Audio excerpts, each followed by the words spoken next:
예, 안녕하세요. 조한범입니다. 통일연구원 석좌연구위원이고요. 북한 전문 유튜브 대동강 TV를 운영을 하고 있습니다. 일단 이제 비상계엄은 정말 국가 비상사태죠. 안보와는 직결이 되는 거고, 우리는 또 한국 현대사에서 여러 번 비상계엄이 있었어요. 좋은 기억이 아니죠. 그렇기 때문에 상당히 충격적이었고요. 이제 물론 이제 모든 절차가 법과 헌법 질서에 따라서 이제 규명이 되고 이제 절차가 진행이 되겠죠. 그러나 어쨌든 북한과 우리가 어쨌든 대치를 하고 있는 상황에서 상당히 위중한 상황으로 봤고요. 그리고 개인적인 에피소드가 하나 있는데요. 마침 제가 그 지인의 소개로 신의 작가의 비상계엄과 관련된 소설을 읽고 있었어요. 그게 뭐냐면 우리가 이제 5.18 80년만 기억을 하는데 사실은 사북에서도 그 당시 당부들이 이 열악한 환경에 대해서 그 항쟁이 있었고 여기에 대해서 계엄 당시 당국이 탄압을 했던 그런 사례가 있거든요. 그래서 간단히 소개해 드리면 그 책이 인제 이거거든요. 이걸 읽고 있었는데 이걸 읽고 있는 상황에서 사실은 그게 터졌거든요. 개인적으로 저는 80 년대에는 이미 그 청년기에 접어들었고 그렇기 때문에 그 기억이 있죠. 학생 시절이었으니까. 그런 상황에서 사실 굉장히 트라우마가 있었죠. 대한민국은 또 민주주의 회복 탄력성이 아주 강한 나라이기 때문에 모든 것이 국가 원칙에 따라서 헌법적 질서에 따라서 정상을 되찾을 거라고 확신을 하고요. 전 세계에서 수만 명, 수십만 명이 모여서 집회를 해도 유리창 하나 깨지지 않는 나라는 대한민국이 유일합니다. 그리고 오히려 집회 이후에 더 집회 장소가 더 깨끗해지는 나라도 우리나라이기 때문에 이번에 뭐 진보든 보수든 모든 국민들께서 헌법적 질서에 따라서 모든 상황이 정상화되는 과정을 차분하게 지켜보면 될 거다 이렇게 볼 수 있어요. 아주 극도로 비난을 했죠. 뭐 아비규환이다, 뭐 무질서다. 그다음에 이제 뭐 현 정부 비롯해서 뭐 모든 상황을 비교적 낱낱이 보도를 했어요. 그런데 인제 중요한 건 이번 비상계엄 사태가 12월 3일 밤 12월 새벽에 걸쳐서 사실은 진행이 됐잖아요. 그런데 북한이 이걸 처음 보도한 거는 11일 날 노동신문이었어요. 노동신문은 북한 주민들도 모두 보거든요. 그러니까 북한은 주로 인제 외부에만 입장을 낼 때는 조선중앙통신에만 내고 노동신문에 안 내거든요. 근데 이제 내부 주민들이 보게 할 때는 노동신문에 꼭 냅니다. 근데 노동신문의 6면에 사진을 무려 21 장이나 게재를 했어요. 여러 가지 이번 비상계엄과 사태와 관련된 뭐 시민적 저항이나 여러 가지 얘기들을. 그리고 12일 날에도 12일 날에도 이 보도를 했는데 문제는 12일 날에는 사진이 한 장도 없었어요. 그냥 글만 나왔거든요. 그렇기 때문에 중요한 건 뭐냐면은 왜 그 이전에는 노동신문 원래 6 면이 나오거든요. 그럼 6 면에 보통 인제 우리 쪽 대한민국 남한 쪽 소식을 싫거든요. 물론 주로 비난이죠. 진보든 보수 정권이든. 보통 1 주일에 한 번 정도인데 최근 비상계엄 사태 이전에는 거의 매일이다시피 윤석열 정부를 비난하는 그런 6 면을 특집으로 꾸몄거든요. 그런데 막상 이 비상계엄 사태가 터지고 나서는 그러니까 3 일, 4 일이죠. 그리고 나서 11 일까지면은 거의 8 일이 지났거든요. 그 뒤에 입장을 내놨죠. 그러니까 그 의문의 8일 동안 너무나 고요하게 침묵을 지켰어요. 모든 보도도 하지 않았고 그렇게 보내던 쓰레기 전단 풍선도 안 보냈고 그다음에 여러 가지 모든 면에서 정말로 기이할 정도로 조용하게 침묵을 지키다가 갑자기 인제 11일 날 대대적으로 보도했고 그다음에 또 사진은 또 안 나오는 거죠. 요렇게 인제 반응이 나왔고 내용은 뭐 거의 우리 여기서 나오는 얘기들을 거의 그대로 다 전달을 했습니다. 그러니까 우리 언론에서도 그 점을 기이하게 생각을 했죠. 왜냐하면 본인들이 그렇게 비난하던 윤석열 정부 하에서 이런 비상계엄 사태가 발생을 하고 인제 여러 가지 혼돈된 모습이면은 인제 더 강력하게 비난을 해야 되는데 너무나 조용했거든요. 그 얘기는 이번에 대한민국 내부의 국내 정치적인 혼돈 불안이 자기들한테 불똥이 튀는 걸 두려워했던 것 같아요. 왜냐하면 윤 대통령이 이 계엄 선포하는 이유 중에 하나가 그 주요한 이유가 북한이었거든요. 그러니까 오히려, 오히려 이번 사태로 인해서 이런 긴장이 본인들에게 불똥이 튀는 거를 오히려 경계했던 것 같다. 경계했던 것 같다. 왜냐하면 우리 쪽 상황이 불안정하니까 그 불안정한 상황이 북한에도 영향을 미칠 거에 대해서 오히려 두려워한 것 같다. 그러니까 남한을 자극하는 걸, 대한민국을 자극하는 걸 오히려 일종의 자제하는 듯한 그런 느낌까지 보였어요. 그러니까 기이할 정도로 조용했다는 얘기는 상황 관리를 한 것 같다, 첫 번째. 두 번째는 전략적 판단의 시간을 가졌던 것 같아요. 과연 어떤 상황인지 이게.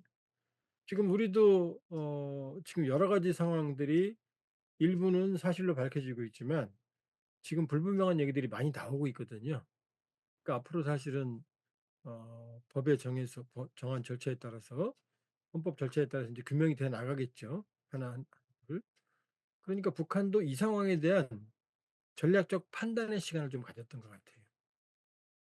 그리고 또 하나 변수를 든다면 뭐 관련된 거지만 북한이 DMZ에 네 대한민국과 헤어질 결심을 하고 완전히 뭐 "우린 다른 나라다. 민족도 아니다. 통일도 안 한다.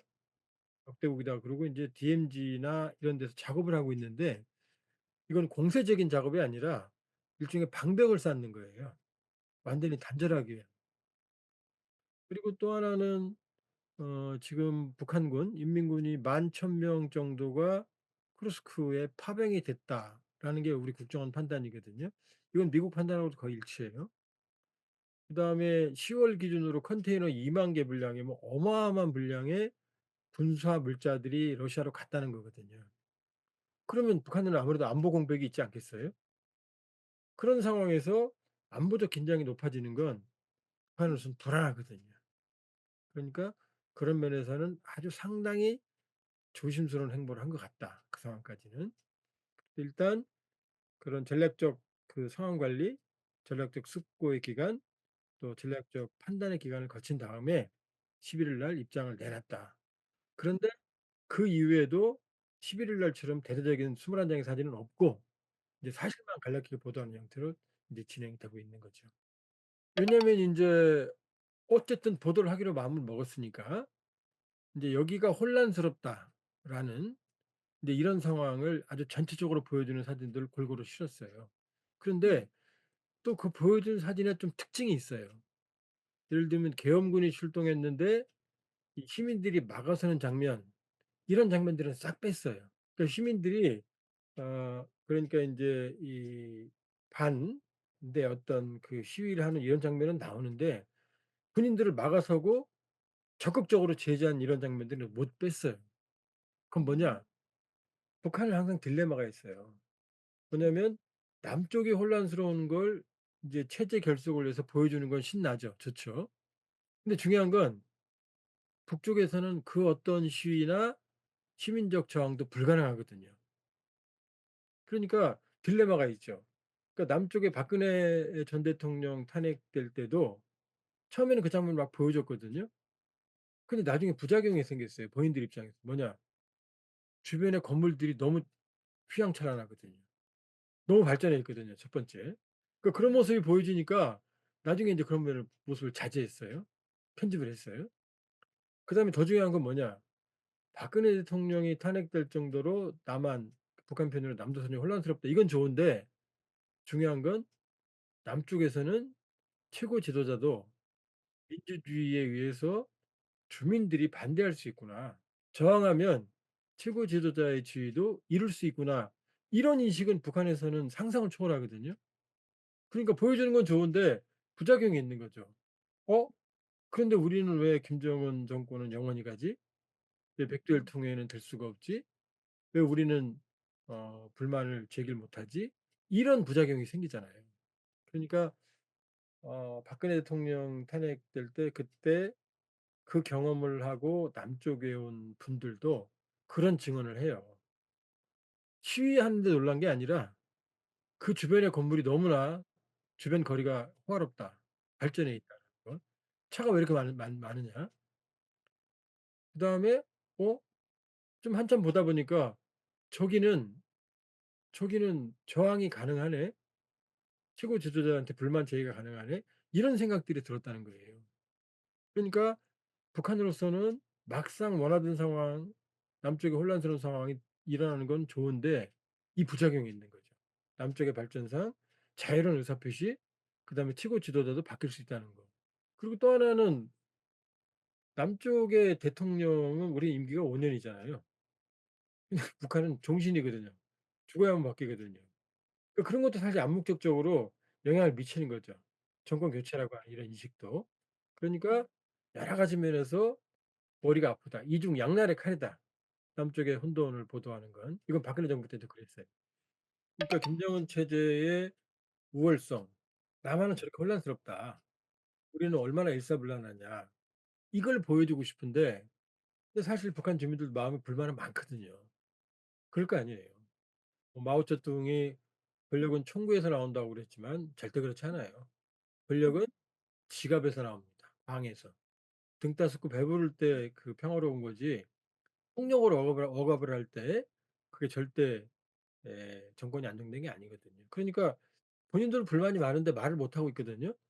근데 남쪽에서는 어린아이까지 할아버지, 할머니, 어린아이, 젊은이 남녀노소 불구하고 모두 다 정부가 잘못을 할 때는 저항을 할 수 있다. 이런 얘기들. 그다음에 누구든 표현의 자유가 있다. 이런 것들이 인제 각인되는 게 사실은 암묵적적으로 보여주면 보여줄수록 본인들한테 불리하는 경우도 많이 발생을 했고 그리고 탈북하신 분들이 그런 얘기를 해요, 여기 와서. 그러니까 그건 김정은 정권의 딜레마죠. 그러니까 또 하나는 지금 시리아, 이 수리아라 그러거든요, 북한에서는. 이 시리아 아사드 정권은 쉽게 말하면은 김정은 정권의 거의 절친이거든요. 근데 저렇게 무너지잖아요. 그러니까 지금 뭐 물 먹은 종이처럼 찢어지는 이렇게 싱그루처럼 사라지는 독재 정권이 한쪽에 있는데 또 대한민국에서는 여러 가지 국민들이 어떤 정권에 대한 어떤 이런 혼란스러운 상황에서 자기 목소리를 내고 있는 게 보이거든요. 그러니까 이건 이런 면은 김정은 정권에게 그렇게 유쾌한 상황은 아닌 거죠. 쿠데타는 뭐 대한민국에서도 이미 그건 불가능한 일이고요. 북한에서는 다른 이유로 어려워요. 왜냐하면 북한은 세계에서 가장 조밀한 감시 체제가 가동이 되고 있고요. 군대에는 라인이 2 개가 있어요. 하나는 인민군 총참모부. 이게 합동참모본부예요. 야전 군인입니다. 일반 군인은 이거밖에 없죠, 일반 군대는. 근데 북한은 총정치국이라는 정치 군인이 따로 있어요. 요건 감시하는 사람들이에요, 군인들을.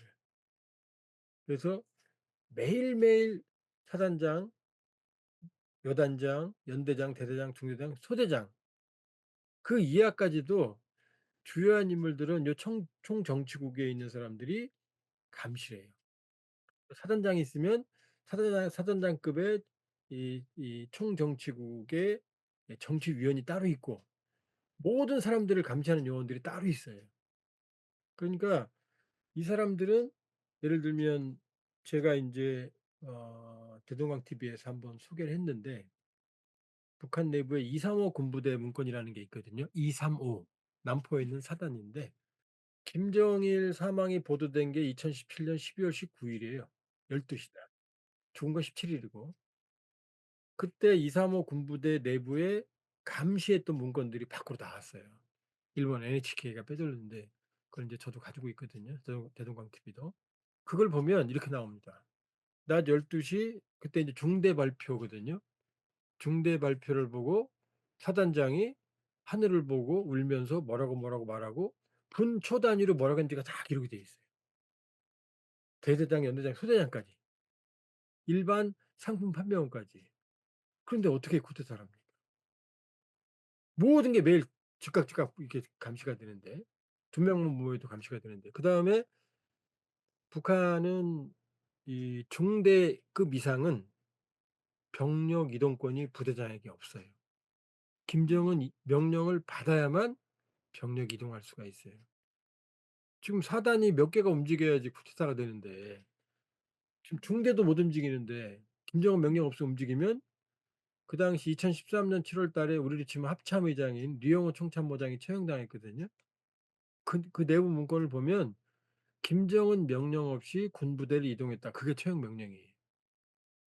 그러니까 어떻게 쿠데타가 되겠습니까? 그러니까 우발적인 민중 봉기, 폭동 이런 건 가능해도 체계적인 쿠데타는 현 단계에서는 사실상 불가능합니다. 여기에 와 있는 탈북민들 과거에 유사한 사태를 경험했던 분들 얘기에 의하면 일단 '나만이 혼란스럽다.' 이 첫 번째 느낌이죠. 근데 반복적이면 저기는 거리에 사람들이 모이네. 잘 사네. 그다음에 불만을 얘기하네.' 요런 생각을 하게 된다는 거예요. 자기들한테는 기이한 문화거든요. 절대 불가능한 문화거든요. 정부 허락 없이 몇 명 이상 모일 수도 없고 저항한다는 건 꿈도 못 꾸고 그다음에 뭐라고 말 한마디 하면 옆에서 보고 아까 그건 군대였잖아요. 근데 일반에는 또 보위부 요원들이 국가보위성 보위부 요원들이 또 인민보안 사회안전성이죠 지금은. 요원들이 감시하거든요. 그다음에 인민반에 있는 인민반장이 감시하고 2 중, 3 중, 4 중으로 감시하니까 그냥 가족끼리 외에는 정말로 목숨을 내놓은 친구 사이 아니면은 말을 못 해요. 목숨을 내놓은 친구 사이라도 말을 하면 나중에 어떻게 될지 모르잖아요. 그러니까 가족 말고는 믿을 데가 없는 거죠.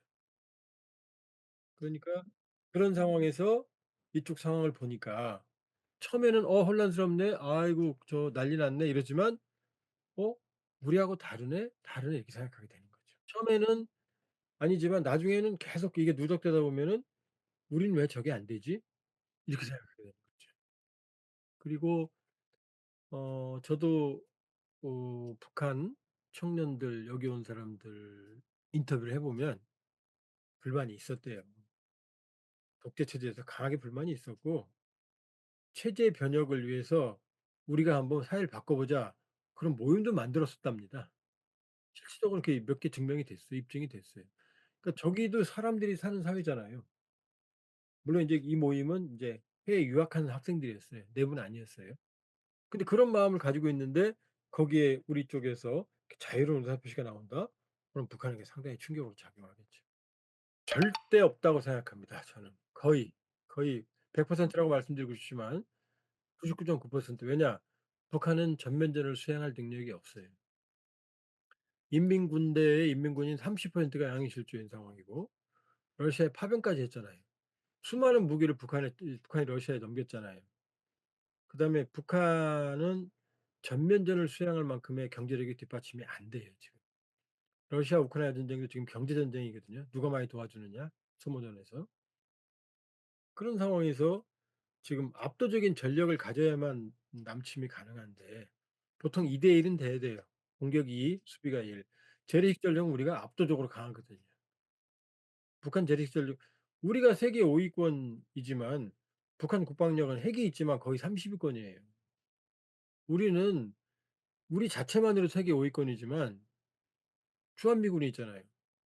한미연합은 우주방위군이에요 사실 엄밀히 따지면은. 근데 여기다 어떻게 저 현저하게 낙후된 재래식 전력을 가진 북한이 도발을 합니까?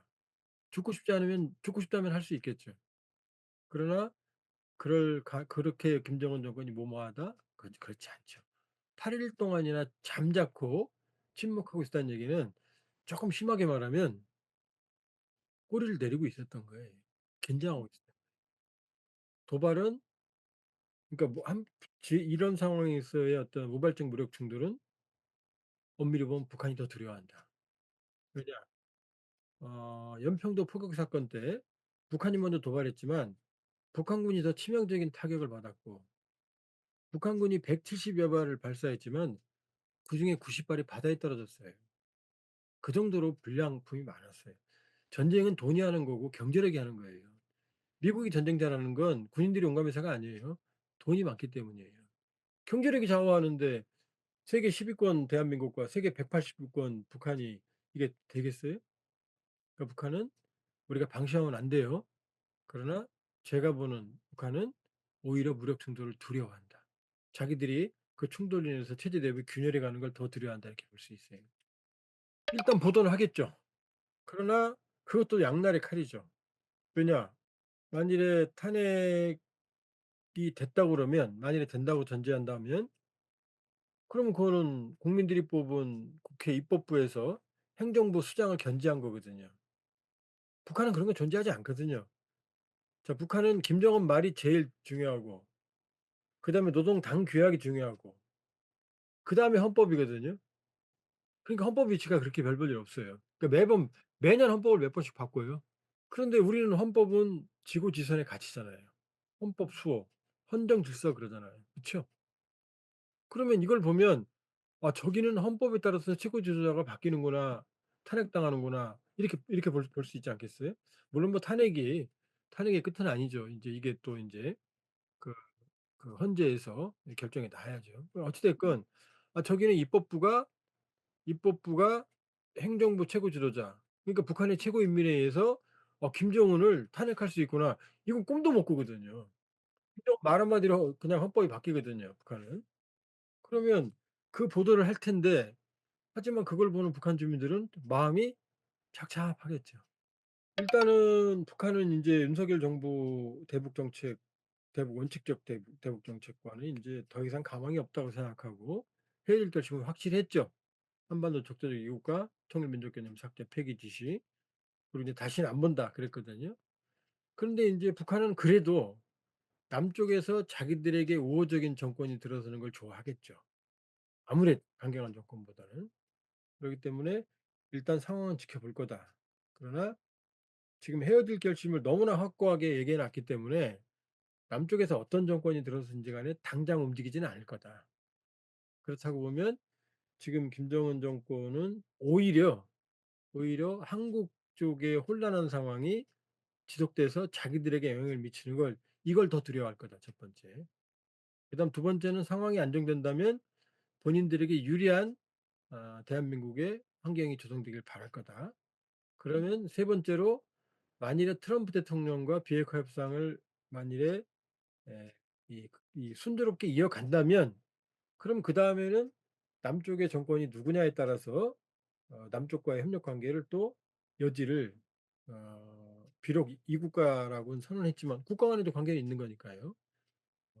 이렇게 염두에 두겠죠. 요게 아마 '김정은 정권의 전략적 셈법이 아닐까.' 이렇게 판단이 됩니다.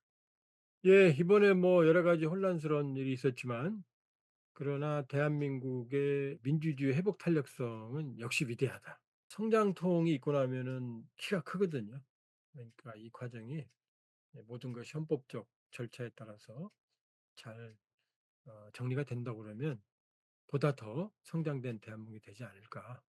따라서 차분하게 이 모든 상황의 국민들이 모두 합심을 해서 안정을 되찾는 데 모두 함께 노력을 해야 될 때가 아닌가 이렇게 생각합니다.